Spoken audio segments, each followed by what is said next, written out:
주의점은 뭐냐면 첫 번째, 시공사의 능력을 파악해야 됩니다. 시공사의 능력, 근데 요즘에는요, 머리가 좋아져가지고 시공사도 좋은 애들 써요. 시공사도 굉장히 좋은 애들 써요. 근데 여러분들은 시공사는 공사를 해주는 애들이에요. 시공사는 공사를 해주는 애, 걔네들은 돈만 주면 공사해줘. 그 브랜드가 누구건, 유명하건 유명하지 않건. 쟤들은 아무런 책임 소재가 없어. 놀라운 거는, 저희는 이번에 현대랑 계약을 했습니다. 삼성이랑 계약을 했습니다. 뭐 신동아랑 계약을 했습니다. 그러면 그 브랜드를 보고 계약을 하는 거예요. 얘네들은 아무 책임이 없다니까? 얘네들한테 뭐라 할 건데. 그러니까 그 시공사가 누구든 간에 그 본질적으로 걔네가 진행될 수 있는가 여부를 판단해야지. 근데 굉장히 믿음이 생기나 봐요. 그냥 브랜드가 좋으면. 아무 상관없는 것들이에요. 얘네들은. 그죠? 얘들은 계약 MOU 체결한 다음에 뭐 기다리고 있다가 니네가 뭐 조합들을 다 설득하게 되면 그때 이제 공사 시작해 줄게? 그거예요. 근데 홍보할 때는 저희가 이번에 이쪽이랑 시공사 계약 체결을 했습니다. 그럼 왠지 믿음이 생기나 봐. 전혀 관계없는 것들이에요. 헷갈리시면 안 돼요. 그 다음에 자금 관리의 투명성 여부. 이런 것들은 이제 이 정도는 속지 않아. 이제 바보처럼. 조합장 명의를 좀 넣어라. 내가 아는 사람인데 뭐 이런 식으로 속는 것들 많았잖아요. 지금은 그렇게 속진 않죠. 예.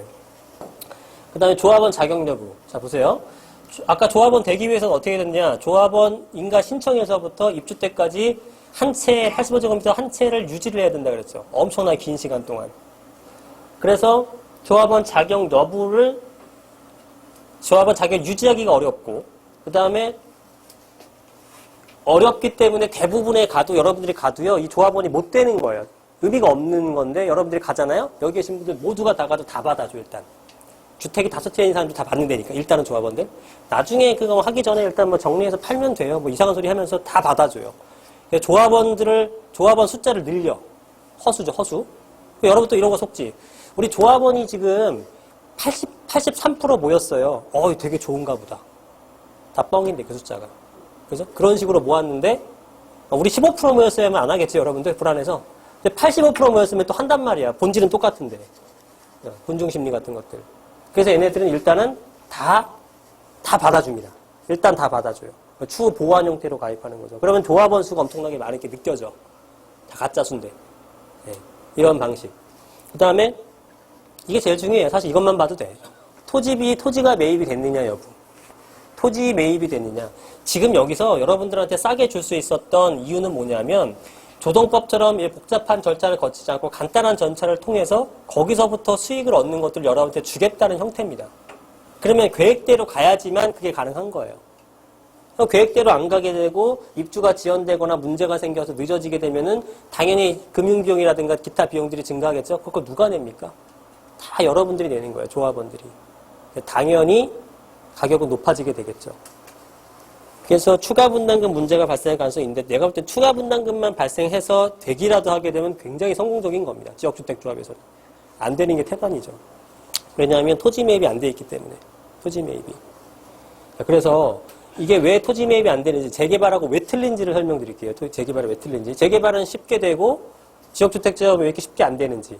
자, 그 이유는 뭐냐면, 자, 매도 청구라는 게 있습니다. 매도 청구라는 건 뭐냐면은 어떤 사업지에서 100% 다 찬성을 할 수는 없어요. 그래서 100명이 있는데 90명이 찬성을 하고 10명이 반대를 하고 있다. 그럼 이 10명에 대해서 매도 청구. 네가 이 사업에 참석하지 않는다면 돈 줄게 나가예요. 그게 법제화되어 있는 겁니다. 왜냐하면 소수 의견 따른다고 해서 그 사람은 반대하는 사람이 한 명이라도 있으면은 그 사람 못하게 한다. 우리나라 재개발 재건축이라는 건 있을 수가 없어요. 어떻게 한 명도 반대를 안 하는 사업이 있겠습니까? 그래서 법으로 딱 정해진 거예요. 비율적으로. 그런데 그 비율이 틀려요. 자, 여기 뭡니까? 주택법이죠, 얘는. 지역주택조합은 주택법에 적용을 받는 거고, 재개발 재건축은 아까 도정법에 적용을 받는다고 했죠? 법 적용 체계가 틀려요. 그래서 재개발 재건축 같은 건 조합설립 인가 받고 나머지 애들 처리할 수 있죠? 얘는 그게 아닙니다. 얘는 얼마가 돼야 되냐면은, 자, 이 빨간색 표시한 거. 사용할 수 있는 권한을 확보하지 못한 데지. 법은 조금 말을 어렵게 씁니다. 한마디로 찬성하지 않은 애들. 찬성하지 않은 애들을 시가로 매도할 것을 청구할 수 있다. 야, 시가 주고 내가 사올게. 청구할 수 있다라는 거예요. 그러면 매도 청구 대상이 되는 대지의 소유자, 그 반대한 놈, 그 다음에 3개월 이상 협의를 하는 겁니다. 야, 얼마 줄게. 해보자 해서 안 된다. 그러면 최종적으로 일단 매도 청구 할 수 있는 기준이 뭐냐면 100분의 95 이상에 대해서 사용 권한을 확보한 경우에요. 자, 매도 청구를 하려면 100분의 95 이상, 그 구역 내에서 100분의 95%를 일단 확보를 해야 매도 청구가 가능하다는 얘기입니다. 네? 무슨 얘기인지 아시죠? 사용 권한을 확보하지 못한 대지에 모든 소유자에게 매도 청구 가능하다. 언제가 했을 때 100분의 95 이상에 대해서 사용권을 확보한 경우. 아까 75%는 모으기 쉬워요. 그죠? 여러분들 75% 모으기 쉽지 않을까? 봐봐요. 이런 게 있어요. 조합원이 1000명이야. 이제 구역사업 시작합니다. 사업을 시작해요. 우리, 진행할 사람, 찬성할 사람, 이 사업 계속하겠다고 찬성할 사람 손 들어보세요. 반대할 사람 손 들어보세요. 그냥 확률적으로 봤을 때는 반반이겠죠, 반반. 그래서 찬성이 500명, 반대가 500명이 나와요.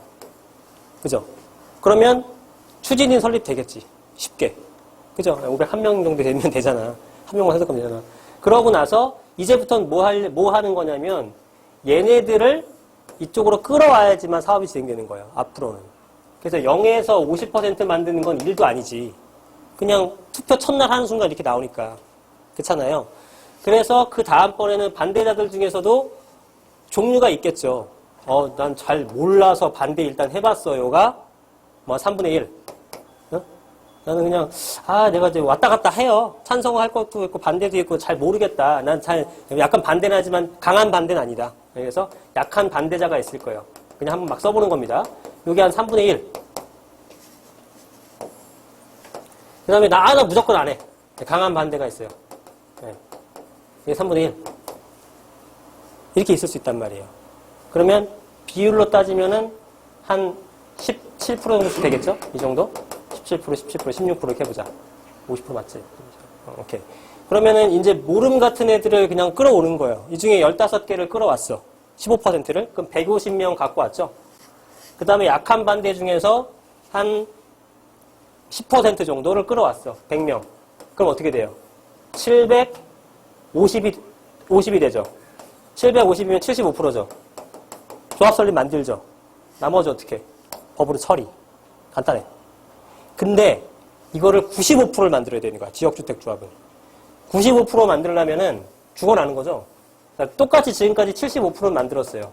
여기서 얘네 중에서 얘네 170명 중에서 150명 설득했고 170명 중에서 100명 설득했어요. 얘네들은 아직 손 못 댔지. 네. 그렇게 해서 일단은 750명 만들었죠.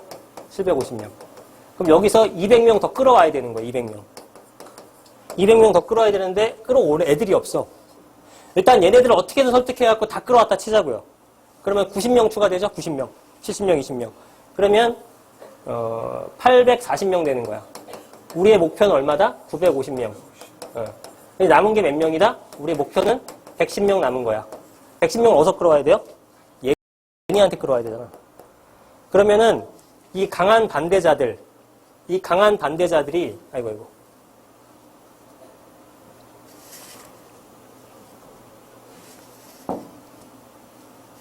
이 강한 반대자들은 또 나뉘겠죠. 이렇게 일단 무조건 아내가 있어요. 무조건 아내. 내지는 돈 많이 줘. 돈 많이 줘. 아이고 돈 많이 줘. 반반 합시다. 이렇게 두 개지. 이렇게 두 가지로 나눠요. 대부분은 반대하는 이유가 뭐야? 돈 많이 줘지 뭐. 돈 많이 주니까 여기서 얘가 80명, 얘가 80명이겠네. 그죠? 돈 많이 주면 일단 얘네들 돈으로 해결할 수는 있어요. 근데 비용이 엄청 증가해. 그건 누가 책임져? 여러분이 다 책임지는 거예요.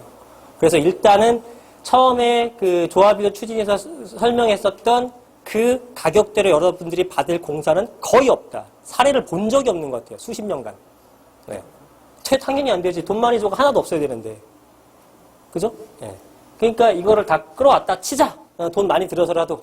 그러면 얼마가 되냐면 이제 920명 되는 거죠. 이제 목표는 30명 남았어요. 30명. 그럼 30명을 여기서 끌어와야 되거든요. 얘네들은 이제 진짜 강성이에요. 남은 8% 애들은 정말 초강경 반대파예요. 난 죽어도 그냥 안 팔아. 돈 줘도 싫어. 그냥 아버지가 물려주시는 거라서 싫고요. 조상 대대로 여기 살았기 때문에 싫고요. 그냥 무조건 싫은 거야. 방법이 없어. 이걸 설득해서 끌어와야 되거든요. 안 되는 거야, 안 되는 거야. 이러다가 다 망하는 거예요, 중간에. 10년 끌리고 15년 끌리고. 그러다가 다 무산되는 거예요. 그래서 75%라는 것과 95%라는 것은 엄청난 차이입니다. 이게 30%에서 50% 비율로 20% 차이면은 이거나예요, 사실상. 근데 이 상태로 가는 거는, 이거는 초강경파들을 설득해야 되기 때문에 안 되는 겁니다. 그래서 이게 안 돼서 무너지는 경우가 대다수예요. 토지 확보가 95% 됐다라는 것은 나머지 5%는 이제 매도 청구할 수 있는 거고. 그죠? 이런 이유들 때문에 안 되는 거죠. 그래서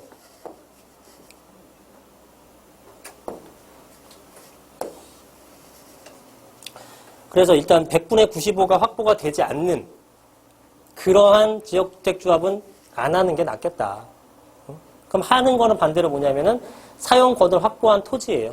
100분의 95. 그럼 100분의 95를 확보했다 그러면은 100분의 95를 확보했다 그러면은 사업시행 인가를 받을 수가 있는 겁니다. 그리고 그렇게 토지 확보가 된 애들은 반드시 이런 식으로 광고를 해요. 반드시. 아파트가 저렴하게 쏠린다, 지역주택조합 관심이 있다, 이거 동네에 호재가 많다, 뭐 어떤 경기가 좋다, 이런 것들은 다 토지 매입이 안 된 거라 보시면 돼요. 토지 매입 됐다, 이거부터 광고 시작한다니까? 이거부터? 이거는 혹하게 만들려고 하는 거지. 토지 매입이 안 됐으니까. 일단 끌어서 돈을 자금 확보해야 되는 거잖아요.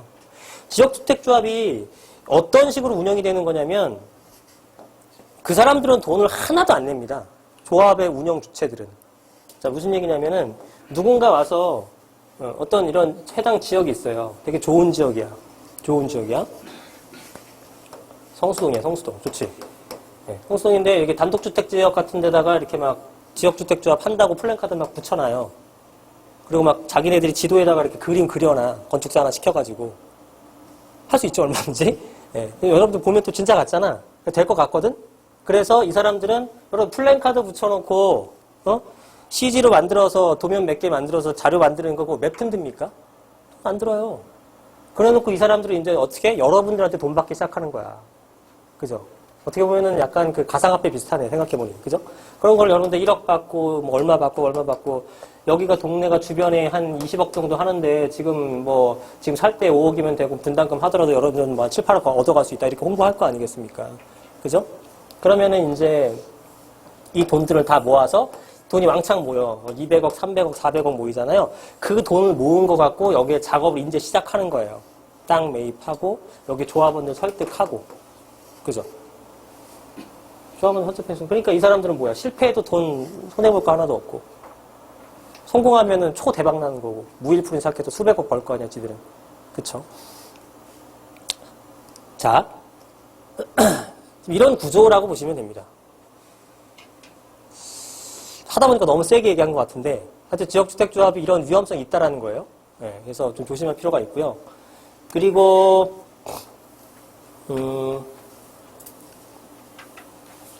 그러니까 결국 그거예요. 아까 결국 말한 대로 토지 매입이 안 돼서 진행이 안 될까봐 그러는 게 가장 큰 거죠. 이 사람들이 좋은 의도로 했더라도 토지 권한 확보가 안 되게 되면 결국 못 하는 거잖아요. 아까 뭐 인터뷰 봤죠? 뭐 하늘에다 지을 건데 어떻게 지을 건데 토지가 없는데. 마찬가지로 토지가 확보가 돼야 되는데 이렇게 확보가 되면 사업시행 인가 받는 거고 그럼 그 받은 것들, 토지 권한 확보된 것들만 들어가시는 거예요.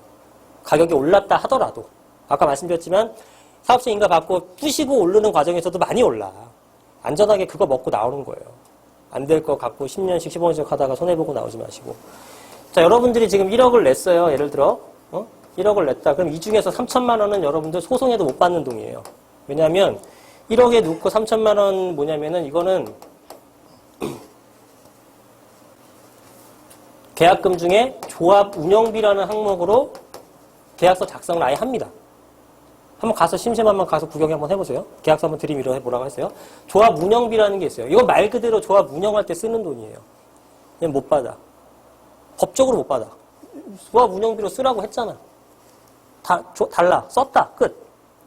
그럼 나머지 7천만 원은 이제 계약금 쪽이었으니까 진행이 안 되게 되면은 법률적으로 받을 수 있잖아요. 근데 받아요, 못 받아요? 받아 못 받아 이렇게 타입 못 받지.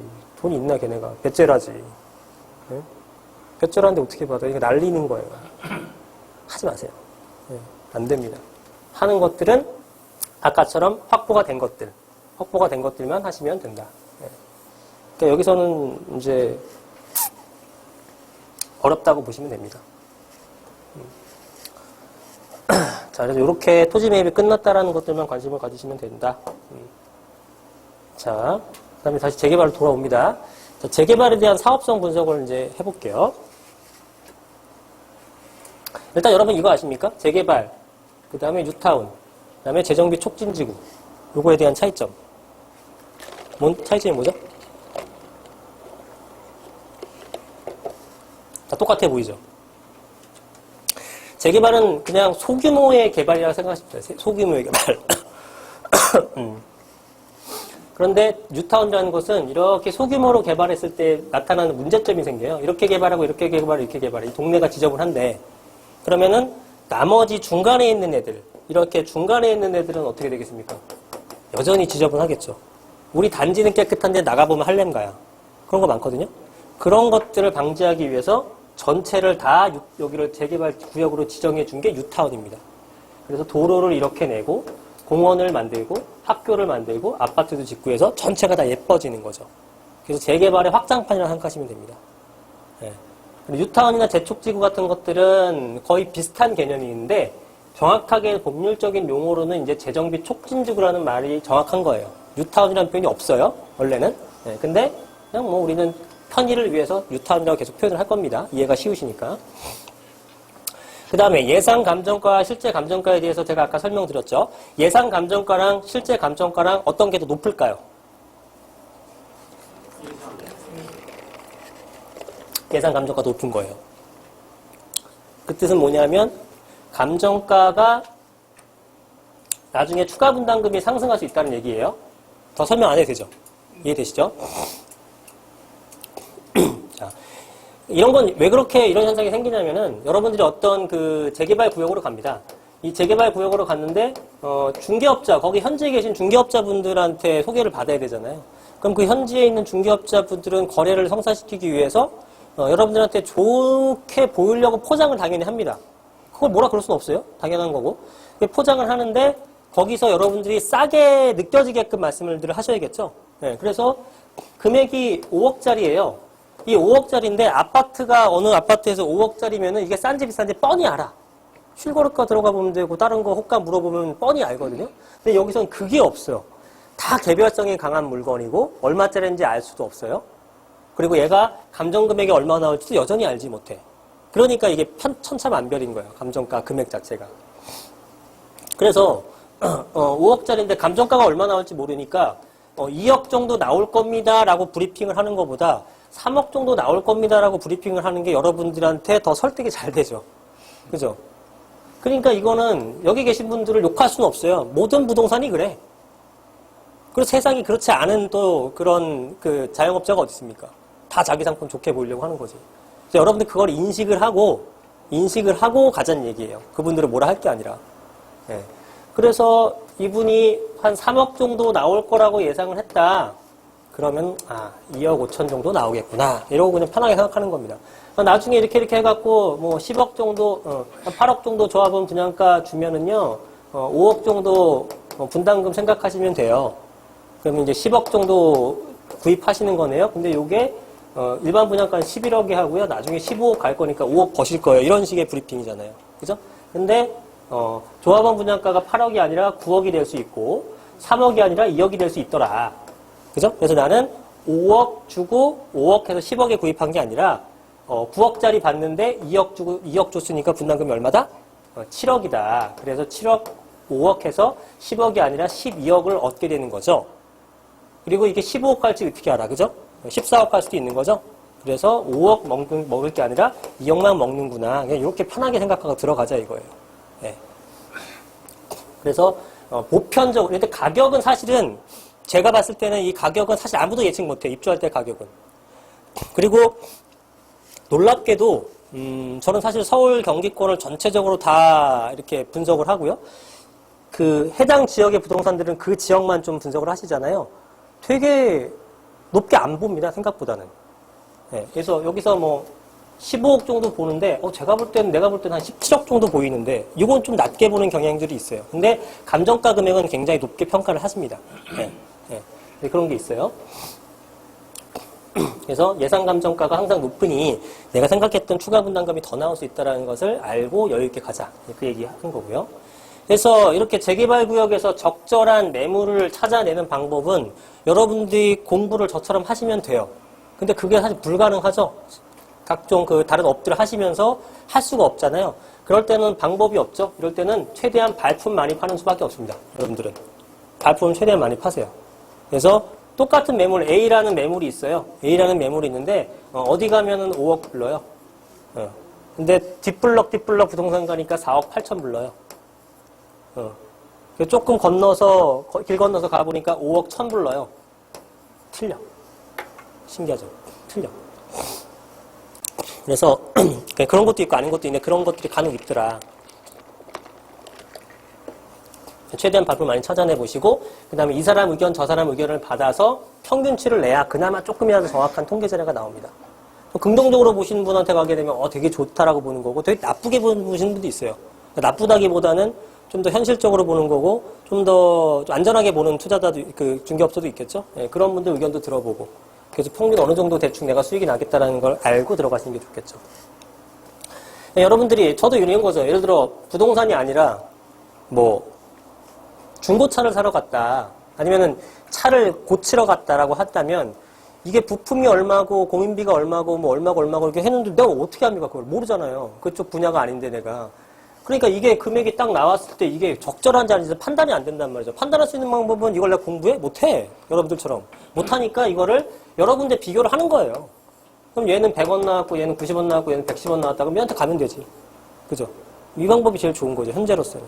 정보의 비대칭성을 극복하려면은 여러분들이 최대한 많이 발품을 파는 방법이 현재로서는 가장 좋다. 시간을 가장 효율적으로 쓰기 위해서는. 그래서 많은 부동산을 돌아보시는 게 좋을 것 같다는 생각이 듭니다. 왜냐면 다 얘기가 틀리니까. 네. 그리고 금액이 안 틀려지더라도 어떤 데서는 2억 나온다, 감정가 2억 나온다, 어떤 데서는 뭐 3억 나온다, 어떤 데는 2억 5천 나온다. 다 틀리니까 얘기가. 그죠? 여러 사람의 얘기를 좀 들어볼 필요가 있어요. 그 다음에 이제 재개발 구역에서는 소형 평수와 대형 평수 아니면 작은 평수의 대지와 대지 지분이 큰 것들, 네, 이런 것들. 일단은 큰 평수와 작은 평수 중에서는 당연히 대형 평수가 감정평가가 높게 나올 확률이 높겠죠. 근데 반드시 그런 건 아니에요. 반드시 그런 건. 예를 들어 소형 평수가 8평짜리가 있어요. 또 하나는 뭐 한 10평 돼. 그럼 이게 감정평가가 더 잘 나와야 되잖아요. 재건축에서는 당연히 이게 더 잘 나옵니다. 그럼 뭐 99.99%죠. 특별한 변동이 없는 이상. 그런데 재개발은 아닌 경우도 많아요. 왜냐? 내가 얘는 8평짜리가 공시 가격을 확인해 보니까 얘는 2천만 원짜리야. 얘는 1,500이야. 그럼 감정평가 금액이 어떻게 나와요? 공시가를 기준했을 때는. 얘는 얼마야? 곱하면 8이. 1억 6천이 나오는 거고 얘는 얼마? 1억 5천이 나오는 거예요. 그래서 이거 사는 게 더 유리한 거죠. 같은 금액이라면. 같은 금액이면 이거 사고 싶잖아요. 근데 이게 사는 게 더 유리하다고요. 그건 간단합니다. 뭐냐? 공시가를 확인하시면 돼요. 정확하게는 단독주택, 낮에는 뻔할 테니까 단독주택은 공시가를 확인하시고 다세대나 다가구나 이런 것은 주택 공시가격을 확인하시는 거예요. 주택 공시가격하고 공시지가는 틀립니다. 공시지가는 땅. 주택 공시가격은 거기에 그 종합적으로 토지와 건물을 다 합쳐서 계산한 거. 예. 근데 단독주택 같은 거는 건물이 사실상 거의 의미가 없기 때문에 공시가만 산정을 해줘요. 공시가를 보는 게 더 정확한 겁니다. 그래서 당연히 평수에 따라서 무조건 평수 크고 싼 게 좋은 게 아니라 공시가격에서 확인을 해봐야 정확한 우리가 매물을 찾을 수 있다는 겁니다. 그 다음에 단독주택보다, 이거는 그냥 실무에서 제가 느낀 거. 단독은 사실 평가 금액이 되게 낮아요. 상당히 낮습니다. 그러니까 단독이라는 것은 예를 들어 단독주택, 이런 케이스도 봤어요. 단독주택 18평짜리 하고요. 아파트가 4.5평? 이런 것도 있거든요. 이게 더 높게 나왔어요. 감정평가 금액이. 그리고 다세대 같은 것들, 원다세대 같은 것들, 한 대지집은 10평이면은 이게 더 높게 나오는 경우도 많습니다. 얘보다. 그래서 이거랑 동일하게 가려면 얘가 23평? 네, 이 정도 가는 케이스도 있고. 이건 구역별로 다 틀려요. 이건 정확한 비율은 아닙니다. 여하튼, 같은 상태라면은 이런 쪽이 훨씬 더 높게 나온다라는 거. 네. 그래서 감정평가가 더 높다라는 걸 일단 알고 계시고. 그 다음에 확인해 보셔야 될 거는 내가 구입한 그 매물로 내가 원하는 평형대를 갈 수 있는가죠. 이 재개발이나 재건축 마찬가지지만 이 감정가라는 거에다가 복잡한 얘기 안 하려고 하는데 최대한 비례율이라는 걸 곱하게 됩니다. 그럼 이게 뭐가 되냐면 권리가라는 게 산정이 돼요. 이 권리가액이 실제로 내가 갖고 있는 자산의 가치예요. 그죠? 이 권리가가 산정이 되는데 이 권리가액 다액순, 권리가가 많은 사람 순으로 내가 원하는 평형을 먼저 고르는 겁니다. 당연히 합리적이에요, 그게. 그래서 큰 거를 갖고 있는 사람이 원하는 평수 가는 거예요. 그러면 20평대가 있고, 25평이 있고, 33평이 있고, 43평이 있다. 근데 요즘에 뭐 인기가 많은 게 33평이니까 내가 이걸 원해. 근데 이거를 뭐 한 100세대 짓고, 얘를 100세대 짓고, 얘를 한 50세대 짓는다. 이랬을 때, 내가 순위가 150등이야. 250명 중에 150등이야. 근데 요즘 다 인기가 있으니까 여기서 이게 다 마감되고 요것만 남았다. 그럼 난 어쩔 수 없이 얘를 못 가고 얘나 얘 중에 선택을 해야 된다는 얘기가 되는 거예요. 그래서 원하는 평형을 갈 수 있는지에 대한 것들을 확인해 보시면 됩니다. 그래서 대충 부동산, 그 현장에 있는 부동산들이 대충 아웃라인 잡아놨겠죠. 정확하진 않지만. 물론 부동산별로 다 틀립니다. 그래서 우리 동네에서는 30평대 가시려면은요, 예를 들면은 뭐, 대지집은 12평 이상에다가, 뭐 평균 감정가가 이 정도 나와야지만 갈 것 같아요. 단독주택 같은 경우는 한 3, 4평 정도 사야지만 좀 안전합니다. 옆 동네, 옆에 부동산 가게 되면 한 18평만 돼도 되고요. 그러니까 9평짜리도 갈 수 있어요. 말은 다 틀려요. 어쨌든, 대충의 아웃라인은 잡을 수 있는 거죠. 그죠? 이거를 내가 원하는 평수로 갈 수 있는지에 대해서 좀 확인해 볼 필요가 있다라는 거. 아까 설명드렸던 내용입니다. 이건 다른 내용이구나. 5평짜리, 5억짜리가 10평짜리, 8억짜리보다 낫다. 자, 5평짜리가 5억이면 이거 평당 얼마예요? 평당 1억짜리예요. 그런데 10평짜리가 8억이면 이건 평당 얼마예요? 8천이에요. 누가 잘 산 거야?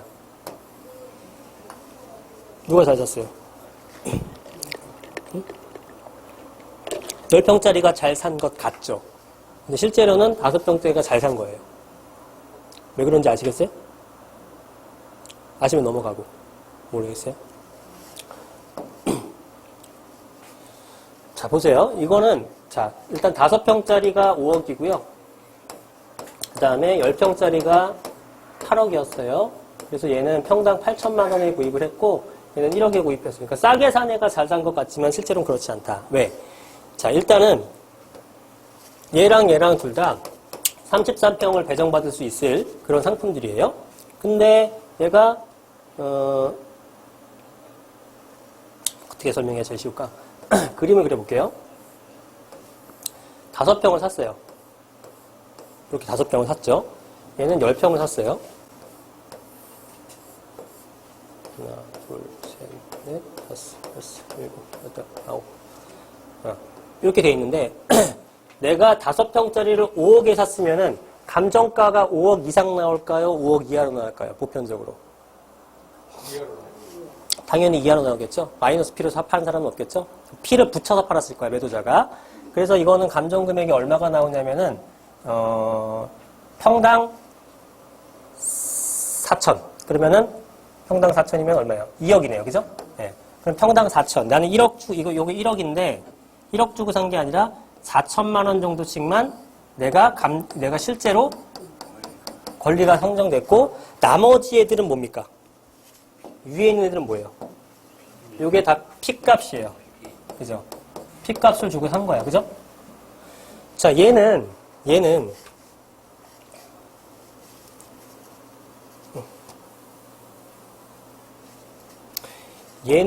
8천만 원이죠. 8천만 원. 그러니까 요 정도 해서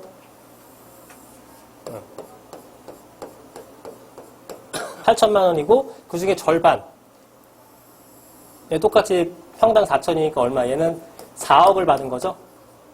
평가가. 4억 평가 받았죠? 얘는 2억 평가 받았죠? 한 평당 4천만 원 평가 받은 거예요. 그러면 얘는 요거가 이제 내 거야. 그 다음에 나머지가 P값이죠. 그래서 P값을 하나씩 보게 되면 얘 P값이 얘 P값보다 더 높잖아. 이만큼은 P를 더 주고 산 거잖아요. 그래서 얘가 잘 산 것처럼 보이지만 얘는 많아. P 주고 산 게. 그래서 이게 다 P야, 얘가. 그죠? 그래서 다 합쳐보면은 얘는 비율이 요만큼이고 P값이 얘는 요만큼밖에 안 되는 거예요. 누가 더 P를 많이 주고 샀어요? 얘가 더 P를 많이 주고 산 거죠. 잘못 산 거지. 그래서 계산을 해보면 자, 2억으로 평가받았어요. 2억으로 평가받았어. 근데 얘는 얼마야? 얘는 4억으로 평가받았죠. 아이고. 그리고 조합원 분양가를 예를 들어서 뭐 한 얼마일까? 5억 정도? 6억? 6억 정도로 주기로 했다. 조합원 분양가를 6억에 주기로 했어요. 얘도 6억에 주기로 했겠지. 조합 분양가를. 그러면은 얘는 2억 평가받았으니까 분담금이 얼마입니까? 분담금이 4억. 얘는 분담금이 얼마예요? 얘는 분담금이 2억이죠. 이해돼요? 자, 그러면은 결론적으로는 얘는 분담금 4억에 구입할 때 얼마? 5억. 그래서 총 얼마 비용이 들었어요? 9억의 비용이 들었고, 얘는 분담금 2억에 구입할 때 얼마 들었어요? 8억. 그래서 얼마 비용 들었다? 10억이 들었다. 그래서 싸게 산 것 같지만 지가 잘못 산 거다. 자랑은 했지만 친구한테. 너보다 2천 싸게 샀어. 하지만 바보 된 거죠. 그렇죠? 그래서 얻을 수 있는 결론은 뭐냐면 지분이 작으면 작을수록 평당 금액은 높아지고요. 지분이 크면 커질수록 평당 금액은 내려가는 게 정상이다. 보물을 획득한 게 아니라 그게 원래 정상이다. 그래서 여기 이 동네에 한 평짜리가 나온다면 이거는 3억에도 팔리는 게 정상이다. 매도자가 미친놈이 아니다. 100평짜리가 있으면은 100평짜리는 평당 3천에도 팔린다. 30억이면 살 수 있다. 평가가 40억인데 마이너스 B가 생길 수 있다라는 거지. 그죠? 이렇게 된다는 겁니다. 그래서 평당 금액이 평당 가격이라는 거, 그 동네 평당 금액이 얼마예요? 이렇게 질문 많이 하시거든요. 그 구역은 평당가가 얼마 정도예요? 어떻게 알아? 지분별로 다 틀린데. 그런 건 답변을 해드릴 수가 없는 내용이에요. 몇 평, 원다세대 지분 10평짜리가 얼마 정도 해요? 라면 답변해 줄 수 있지만 그냥 물어보면 모르죠. 네. 이런 식입니다. 그래서 당연히 그 평당 금액이 싸다고 무조건 구입하는 게 아니다. 그 다음에 평당 이 크기, 대지 지분의 크기에 따라서 작을수록 평당 금액은 높아지고 클수록 평당 금액이 낮아지는 게 당연한 거니까 이걸 헷갈리지 말자. 그 내용을 말씀드리는 겁니다. 자, 그 다음에 관리처분 인가 후에 세금 변화. 관리처분 인가가 낮다라는 뜻은 뭐냐면 관리처분 인가가 아까 단계 중에 제일 처음이었어요? 마지막이었어요? 제일 마지막. 그죠? 순서대로 뭐죠? 제일 처음에 뭐 하죠? 추진위원회. 그 다음에 조합. 관리처분. 그래서 관리처분이 제일 마지막인데 관리처분 한다는 것은 아까 설명드렸지만 너 얼마 내? 응? 또 얼마 내야 돼? 그거를 쫙 해서 이제 얼마 낼지 확정이 되게 되는데 뿌시는데 이제 관리처분은 낮다라는 것은 관리처분 인가가 낮다라는 것은 모든 행정적인 절차 마무리예요. 행정 절차의 마무리. 그죠? 사실상 행정 절차 마무리가 되는 거고 그 다음에 행할 일은 뭐냐면은 이사 가라. 이주라고 표현할게요. 이사 가는 거예요. 그 다음에 철거.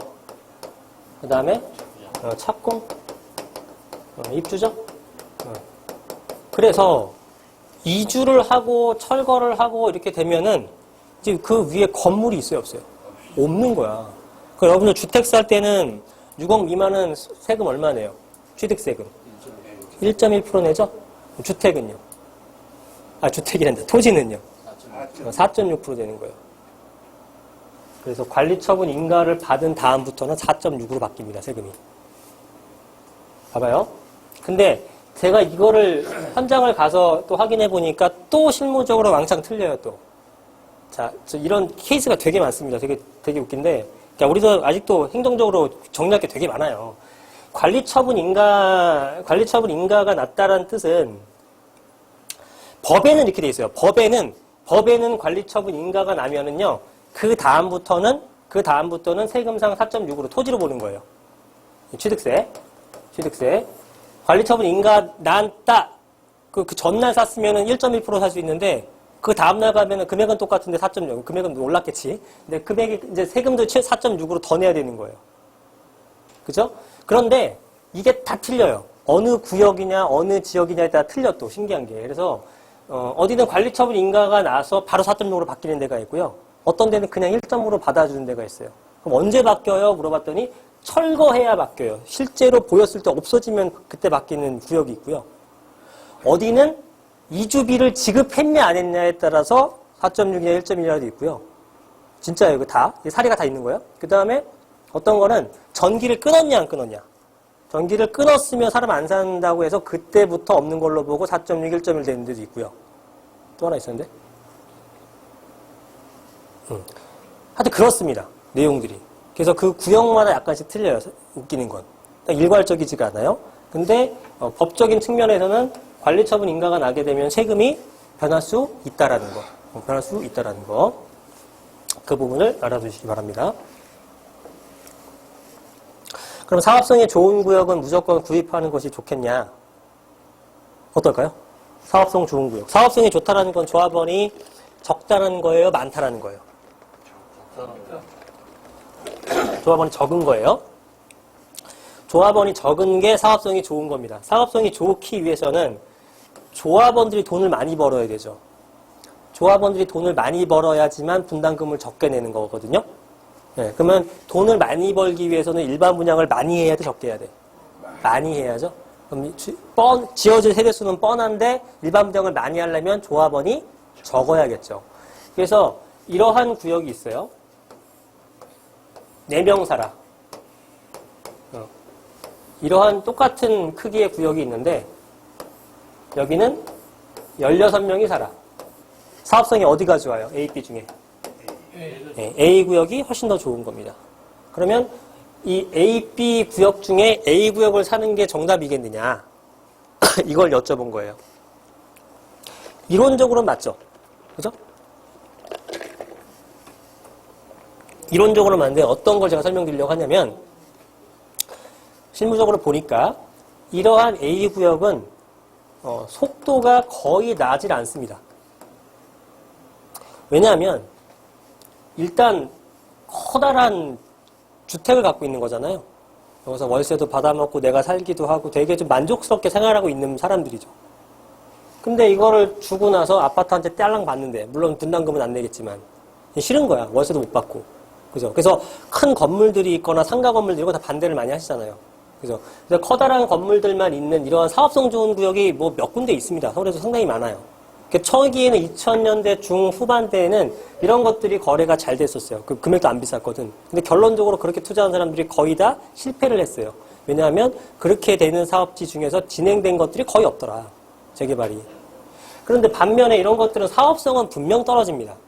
근데 조그맣죠. 예를 들어서 이게 4배니까 이게 하나에 1억이라고 하게 되면은 이것은 단순하게 4억일 거 아니에요? 그러면은 4억은 부담스럽지, 사지 못 사지. 근데 1억이면 살 사람들이 많이 있잖아요. 그러니까 어떻게 돼요?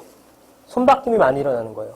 그럼 여러분들이 어느 해당 구역에 재개발지를 딱 들어가서 샀어. 그 다음에 비대위 하실 분, 반대파 하실 분 없죠. 다 찬성해서 사업해서 아파트 받아보려고 하는 거잖아요. 손바뀜을 하는 사람들은 다 찬성표야. 그러니까 이건 사업이 빨라져요. 그래서 옛날에 지분 쪼개기라는 걸 하게 되는데, 뭐 제가 이런 건 오늘 설명 안 드릴 건데, 지분 쪼개기 같은 거 하게 되면은 사업성은 악화되는데요. 속도는 빨라져. 속도는 빨라져. 단점만 있는 건 아니었어요. 네. 이런 식으로 되더라. 그래서 이론적으로는 당연히, 사업성 좋은 구역을 가는 게 맞는 것 같지만, 아래쪽에 보시면 속도가 굉장히 중요해졌습니다. 2000년대 초중반에는 이런 속도를 고려하지 않았던 게 뭐냐면은, 이렇게 안 될 거라고 예상한 사람이 없어요. 2014년까지 서울시 25개 모든 구의 뉴타운이 25개 구역 전체가 다 완료였어요. 완료. 2014년인가 16년까지가 14년일 거예요. 그때까지 다 완료였어요. 근데 지금 2019년 된 현재 반도 안 됐죠? 반이 안 되는 게 아니라 해지된 것도 얼마나 많습니까? 근데 당시만 해도 그게 몰랐다고요.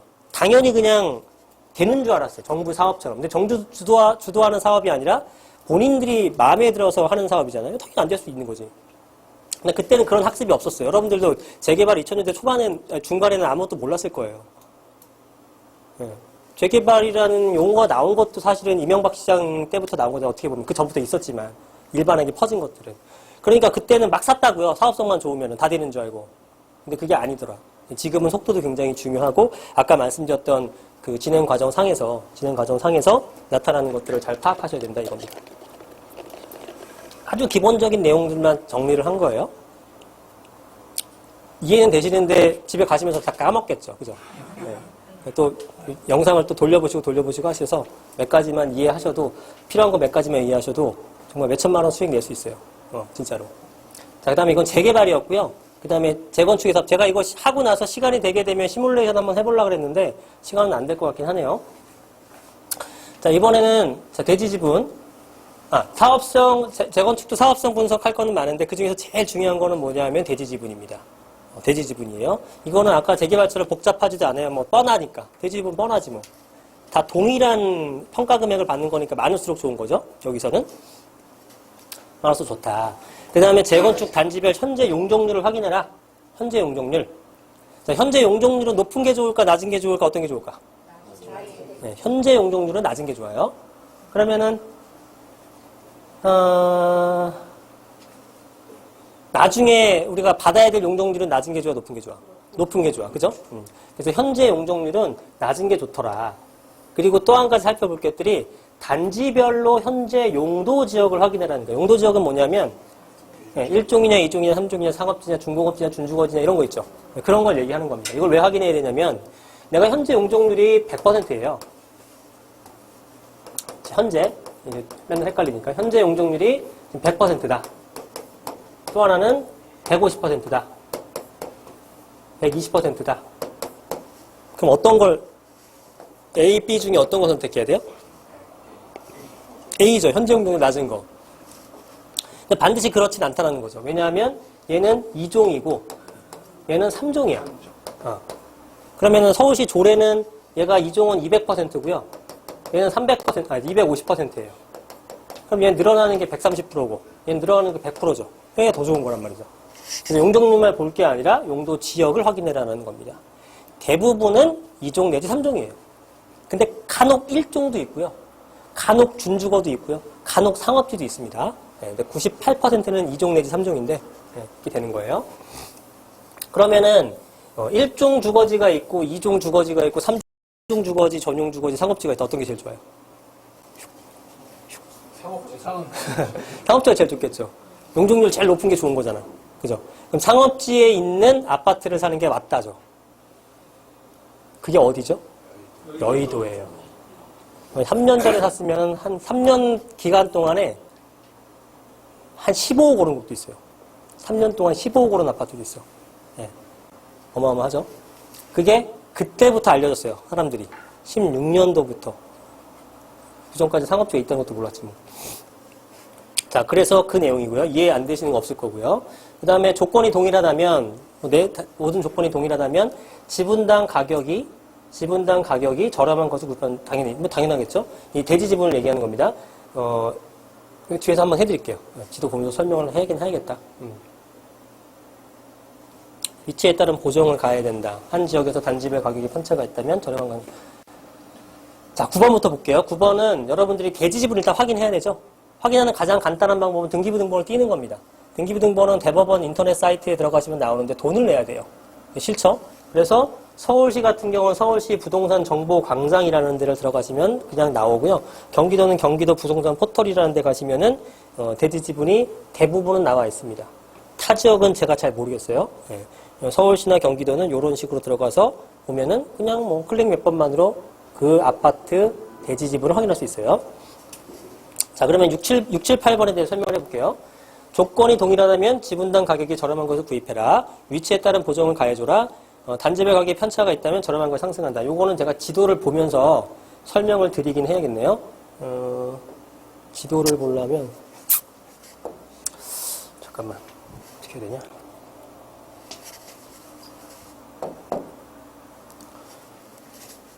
자, 아파트가 재건축 아파트가 어디가 많을까요? 아, 이게 예민해서 이런 것들은 뭐가 좋고 나쁘고 이렇게 설명하면은 많은 데로 가볼까? 노원역 쪽으로 가볼까요? 자, 여기가 이제 노원구입니다. 여기는 이제 창동기지창 쪽이죠.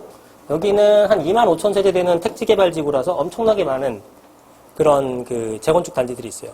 그리고 대부분 조건이 동일하죠. 비슷한 연식의 비슷한 어떤 아파트에 뭐. 근데 이 중에서도 이제 가격 편차가 살 아파트가 있고 안 살 아파트가 있는 거예요. 네. 그래서 그런 거를 파악하는 거를 잠깐 해볼게요. 자, 어디가 좋을까? 이런 것들, 예를 들면 9단지, 10단지, 마들역 바로 양옆에 있죠? 그죠?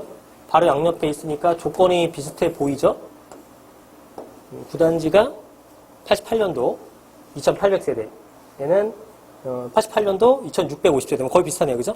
그러면은 얘네들 중에서도 저도 해보질 않아서 이게 좋을 수도 있고 안 좋을 수도 있는 건데 이거 어떻게 설명드려야 돼? 자, 뭘 사야 되냐 그러면 여러분들이 질문해 주는 게 뭐 어떤 아파트를 사야 되도 있지만 본인이 여기서 이렇게 집어놓고 이 중에서 뭘 사야 되는 이 질문도 되게 많더라고요. 그래서 그런 것들 잠깐 설명드려볼게요. 일단 다른 조건은 보정할 게 별로 없어요. 내가 볼 땐 거의 비슷해. 그죠? 다른 조건은 거의 비슷한 상태에서 일단 금액을 확인해 봐야겠죠. 동평형대 금액을. 그러면 자, 같은 금액을 한번 살펴볼게요. 52, 63 잠깐만요. 52, 63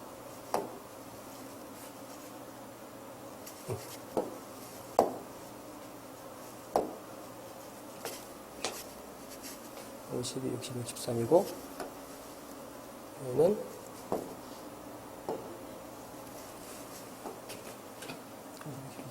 70.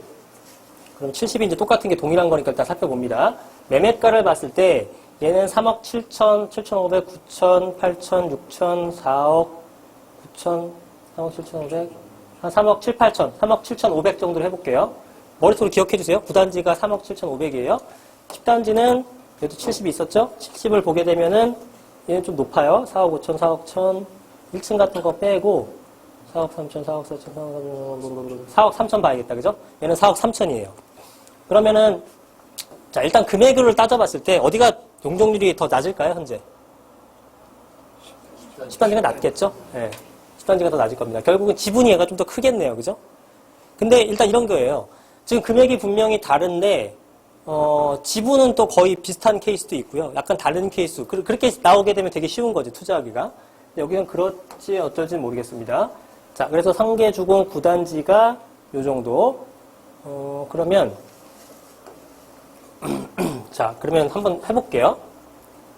자, 9단지 아파트의 대지 지분을 살펴봅니다. 그러면 좀 더 확대를 해보면요. 여기 보시면은 동별로 이제 금액이란다. 그 크기가 나와요. 그러면 여기가 70.5예요. 우리가 본 게. 그럼 920동이죠? 그죠? 그 다음에 여기도 70.5다. 그럼 요거 두 개 비교하면 딱 맞겠네. 그죠? 바로 거니까. 여긴 여기, 여긴 여기니까 비슷할 거예요. 그럼 얘는 1013동을 살펴보고 얘는 920동을 살펴볼 겁니다. 자, 그렇게 해서 이게 화면이 하나니까 되게 설명하기 어렵네. 자, 이렇게 해서 아까 제가 어디라 그랬죠? 서울시는? 부동산 정보. 네, 서울시 부동산 정보광장. 그래서 여기 들어가요. 종합정보에 들어가요. 그리고 아까 여기 주소를 살펴봅니다. 얘가 주소가 어디냐면 9단지가 상계동 670번지. 네, 상계동 670번지로 가는 거예요. 그러면은 여기서 보면 종합정보가 있죠? 종합정보에서 선택하죠. 다치구는 무슨 구예요? 노원구 상계동 670이었나요? 970? 670? 그러면은 상계동 나오죠. 공동주택. 자, 여기서 우리가 봐야 될 게 뭐냐면 일단은 몇 종 주거진지 봐야죠. 일종은 아마 저거는 테니스장, 뭐 놀이터 이런 거예요. 예. 한번 볼까? 거기가 딱 나와. 헷갈리네. 여기 전체에서 한번 확인 한번 해봅시다. 찜찜하니까. 얘네. 테니스장 놀이터. 정확하네요. 예. 그래서 일단은 3종 주거지죠. 3종 주거지. 얘는 여기 나와요. 자, 3종 주거지 여기에요. 얘가 지금 9단지 하고 있어요. 3종. 그래서 920동을 볼 거예요. 920동. 920동 15층짜리니까 한 8층 정도 보면 되겠죠? 그럼 여기서는 어딜 가냐면은, 이제 대지지분 찾으러 가는 거니까 토지 정보를 봅니다. 토지 정보. 토지 정보에 가서 여기 동별로 나타나죠. 아까 또 까먹었어. 900몇 동? 20동. 이게 왔다 갔다 그 더블 모니터 쓰니까 하나씩만 하니까 되게 헷갈리네. 자꾸 외워야 돼. 이게 이제 15층짜리겠죠, 당연히? 15층. 15층짜리니까 중간쯤 할게요. 8층 정도 해보자. 8층에 뭐 805호. 그러면 얘는 32.36이 대지 지분인 거예요. 계산되시는 분 이거 제곱미터거든요. 대략 보면은 한 10평 조금 안 되는 거죠. 그죠? 9.8, 9.9, 9.8 정도 될 거예요. 그 정도가 이제 대지 지분이에요. 이해되시죠? 네. 그 다음에 적어 놓으세요. 이거 9.8이다. 그 다음에 얘는 1013동 볼 겁니다. 10단지는 주소가 상계동 666번지예요. 그러면 얘는 상계동 666번지로 가야겠죠. 그래서 66뿅. 그러면은 얘는 일단은 토지 이용 계획도 살펴봐서 3종 주거지. 똑같다. 동일하다 확인하시고 토지 정보로 와서 1000몇 호? 1020호? 여러분들 까먹었어요? 1013호. 1013호. 1013호. 1013동. 참. 1013동. 그래서 얘도 15층짜리니까 한 8층 정도 해보자. 아까 805 했으니까 얘도 805 해보죠. 뭐. 805호. 뿅. 그럼 얘는 36.02예요. 그러면 몇 평이야? 계산기가 없죠. 36이면 12평은 좀 안 되고, 11평도 안 되겠네? 10.91. 10.91? 예, 10.91. 그리고 아까 걔는 9.8. 자, 그럼 계산해 봅시다. 계산해 봅시다. 일로 가볼까? 자. 그러면, 보정할 건 따로 없는 상태에서, 나중에 한번 보겠지만, 9단지가 똑같은 70제곱미터 형인데, 지분이 얘는 9.8평이었고 10단지는 똑같이 70제곱미터가 91 평이다. 근데 가격이 얼마였죠? 9단지가? 3억 7,500. 얘는? 4억 3천. 4억 3천. 그럼 계산해 봅시다. 이거 얼마예요? 3억 7,500 나누기 9.8 계산기 있으신 분 좀 해주세요. 요것도.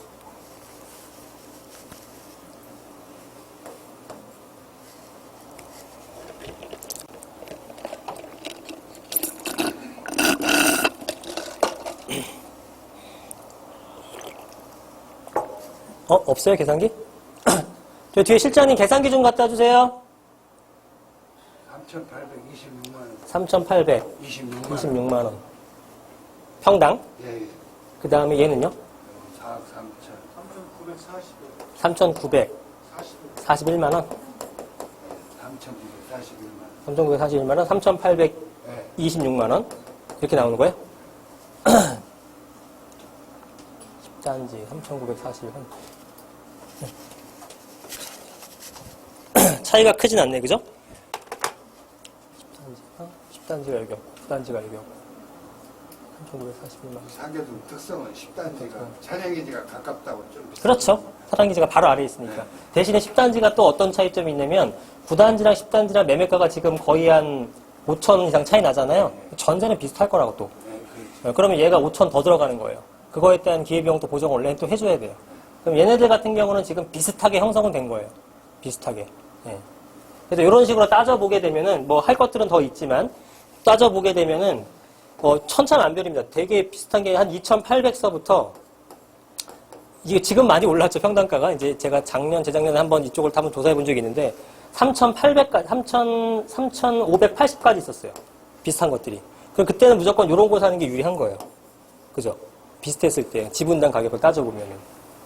왜냐면 건물 가치는 거의 없거든요, 이제는.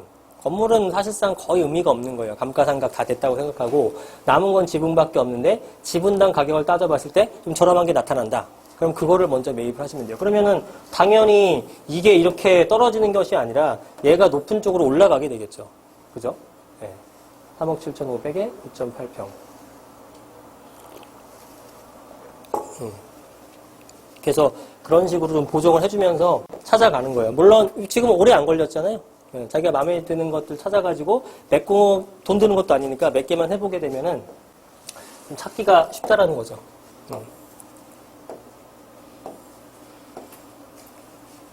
이거는 방금 뭐 이 지역뿐만 아니라 어느 지역이든 다 마찬가지로 적용을 해볼 수가 있는 거예요.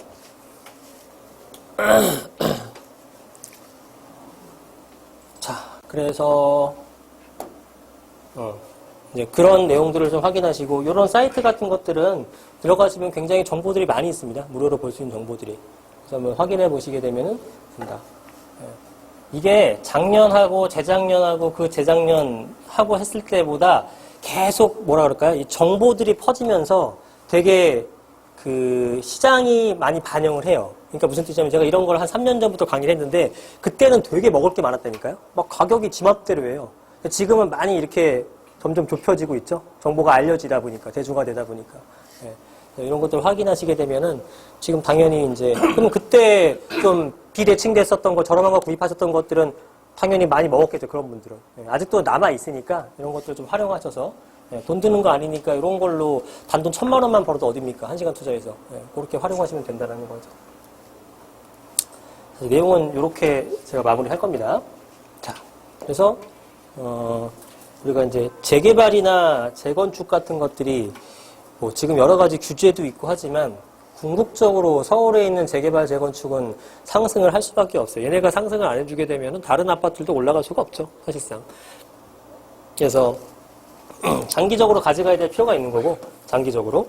왜냐면 지금은 뭐 거래가 잘 안 되니까 장기적으로 가져가고 좀 여유 자금은 있어야겠죠. 돈이 좀 많이 들어가는 거니까. 네. 해보시면 될 거다.